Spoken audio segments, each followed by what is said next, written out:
How's it going, everyone? My name is Michael SK, and welcome to a little bit of a different video that I have here for you guys. So, a year ago, I noticed something kind of interesting here on my YouTube channel, my nice little small YouTube channel that I had disconnected from any MCN ever since I was removed from Cursed Union for Gamers because MCNs decided, hey, we want to go into a completely different direction. And I was completely fine with this because sure, it was nice to have Curse on my side. They were actually helpful at certain points here on YouTube, but I really didn't feel like I needed an MCN. And oh boy, was I wrong. Apparently an MCN is useful for a completely different reason than you would expect for small YouTube channels like mine. So my channel here is completely monetized, it's partnered, it's whatever, but it's not verified. So it's a small YouTube channel approaching 6,000 subscribers at the time of recording this. Now this is important information to note because what I'm going to say is related to the video codec that YouTube encodes your videos for streaming. So if you did not know, I'm going to a little tech with you guys. There are two YouTube video codecs that they will encode your video in. There is what I will call the shitty one called AVC, and then there's the good one called VP9. Now, with VP9, you will always get that as your video codec. If you are a popular YouTuber, if you are raking in the views, or if you have an MCN.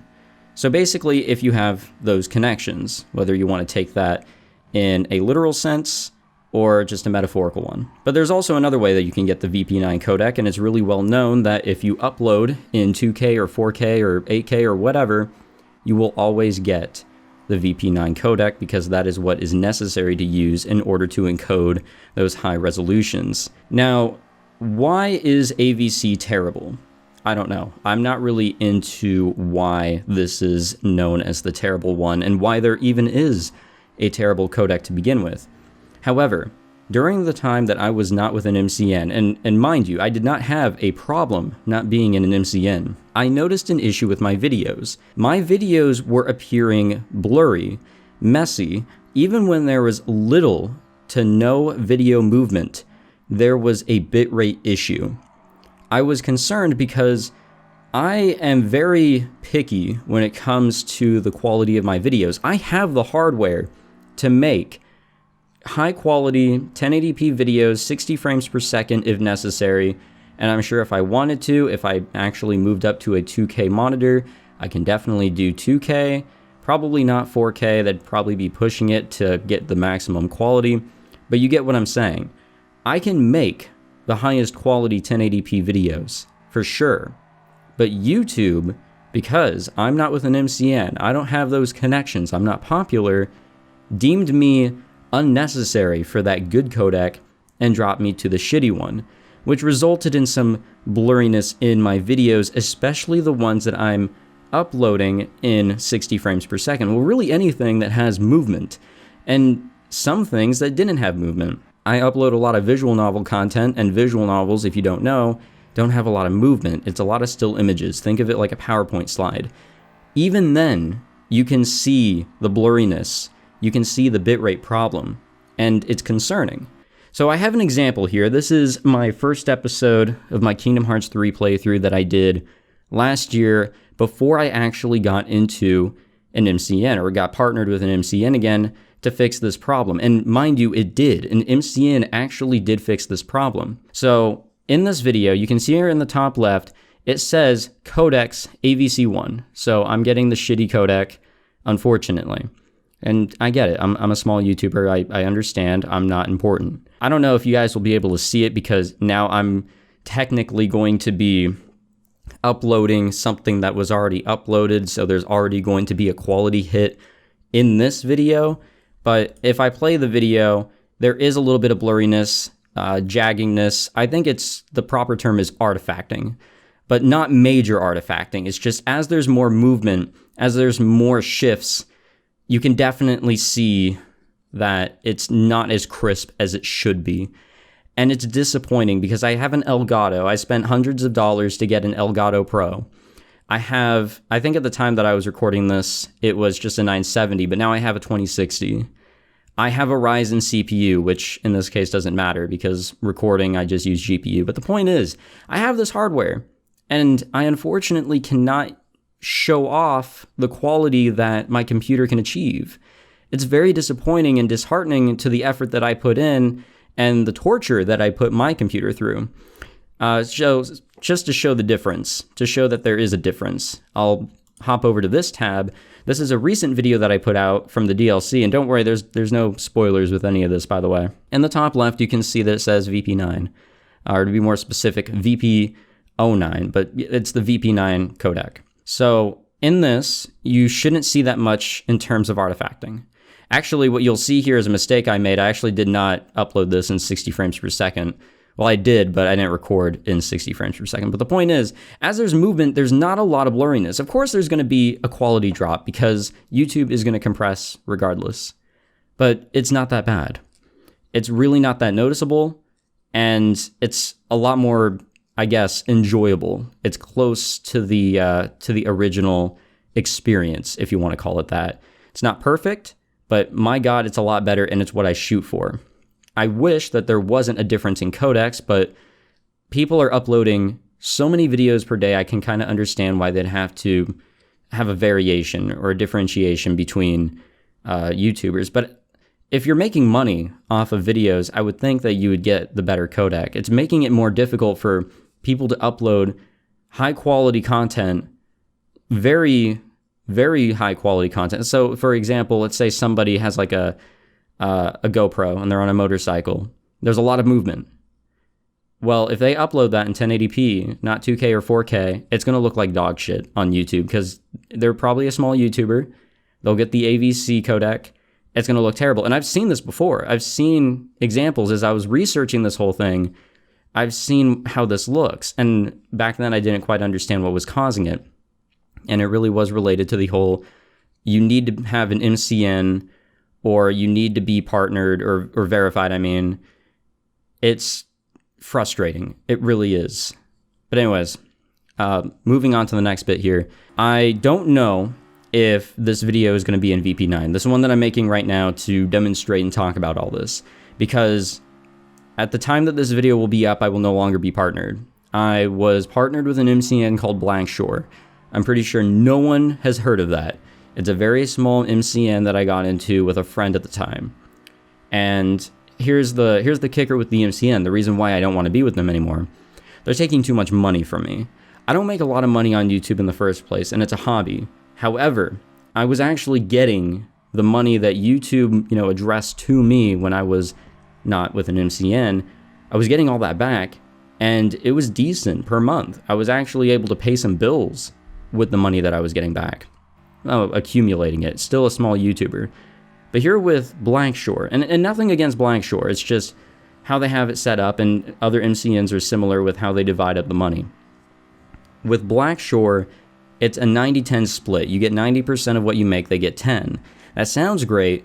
However, they charge you $8, so if you make more than $8 a month, they're going to take that $8 and then do the 90-10 split, because that $8, that's how much you have to give back because you're partnered with them, which is unfortunate, because if that wasn't a requirement, if you didn't have to give up $8 of your dollars per month, that'd be great for me.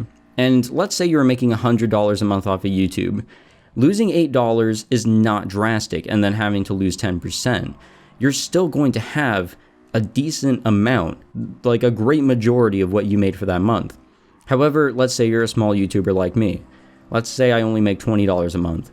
$8 is a huge ass chunk. That brings you down to 12, and then you take 10% and you're even lower. So you're pretty much at half at that point. It sucks. It really does. And that's why I really push my Patreon, because I get a lot of that back. And I really should push it more, but even the Twitch subscriptions and the bits that I get on there are very helpful. Sure, Twitch does take like 50% of what you get, but there's more of it. People are willing to, do their Twitch Prime and stuff like that. So I'm actually making more on Twitch, or I have made more on Twitch this entire year compared to YouTube. But it's not really about the money. It's just kind of disheartening to see that a big chunk of the money that I'm making from my videos is taken away, which is why I decided to leave Blank Shore. And again, nothing against them. I just waited until I was away from any MCN to make this video and address this problem, because I don't think it's really well known that if you're not an MCN and you're a small YouTuber and no one gives a shit about you, so basically my case, you're going to get a shitty codec that makes your videos look terrible regardless of how you edit and render them. I don't know what I'm going to do. I really don't. I really want to be with an MCN to fix this problem. I don't want this problem at all. I'm willing to do some sort of revenue split, but not where I have to give up 8 of my dollars, which to me is a big chunk. I'm around $20 per month. I'm not going to state how much I actually make per month because I'm sure that's not a good thing to do, but let's say I do make $20 a month. Like I said, 8 is a huge chunk, and it realistically is taking a lot out of me. To give you guys a better perspective as to really how much money I made this past year in 2019, I have pretty much lost 50% of the money that I made when I joined Blackshore at the end of January, which I think was like January 30th. So February on, I pretty much only made, or I'm only getting back half of what I made during my time with Blackshore, which really sucks. And again, nothing towards them. They gotta, you know, they gotta be able to pay bills, or they gotta pay for the fees that they're having to put up with to actually run as an MCN or whatever it is. I completely get it, but it just sucks on my part because I'm losing so much money just to guarantee that my videos have quality. So moving forward, I guess expect shitty quality videos, or maybe not shitty, but don't expect top-notch quality on my videos for a while, as I try to figure out if there is somebody that I can partner with, then, you know, I will, if it's reasonable, I guess you could say. But for a while, my videos are not going to look that great. It's very unfortunate that this is how YouTube is set up. It was not like this back when I started, and yeah, hopefully all this gets figured out. I hope this video was helpful to some, because I've been wanting to talk about this for a while. I don't believe it's still really well known among small Let's Players. I don't really see it talked about. Maybe it is now. I've talked about it a little bit on Reddit, but I don't really think my comments get far. So hopefully this enlightens people and it gets them a little bit of an idea of what maybe they should do. And I don't know, if you guys have any MCN suggestions, I guess I'm down to take them, as long as they don't, you know, completely screw me over. And like I said, I'm not that big of a YouTuber, therefore I don't meet a lot of the current day requirements. For example, I can't join Social Blade, Broadband TV, I can't rejoin Curse Union for Gamers, or any of that. And I obviously don't want to rejoin Machinima, because yes, believe it or not, back in the day when I started this YouTube channel, I did join Machinima, and they took like $100 from me because I guess they didn't like me anymore. I'm still not exactly sure how that all worked out. But again, I do hope that this was able to let you in on this whole situation. Hopefully it gives you an idea of what maybe you should do personally. And if you guys came to any other suggestions as to what maybe I should do, definitely leave a comment. I've considered maybe just upscaling my videos to 2K or 4K. That's something that I heard talked about when I was researching this issue. I don't really want to do that, because then I'm kind of not necessarily cheating, but I'm lying. Maybe it's the same thing. But I'm recording in 1080p, and then I'm upscaling it. I don't know how that will look if people try to watch that at 1080p. I don't know if it'll be worse. I don't know if it'll actually somehow be better. I'm not exactly sure how the compression works in that regard, and I don't know if I want to find out. So I'll do some research. I'll figure things out. And again, if you guys have any suggestions, I'm down to take them. So thank you for watching. And again, I hope this helped in some sort of way. Hope you all have a great one. And to those who are subscribed to me, expect a update video here in a little bit, because boy, oh boy, do I have things to talk about.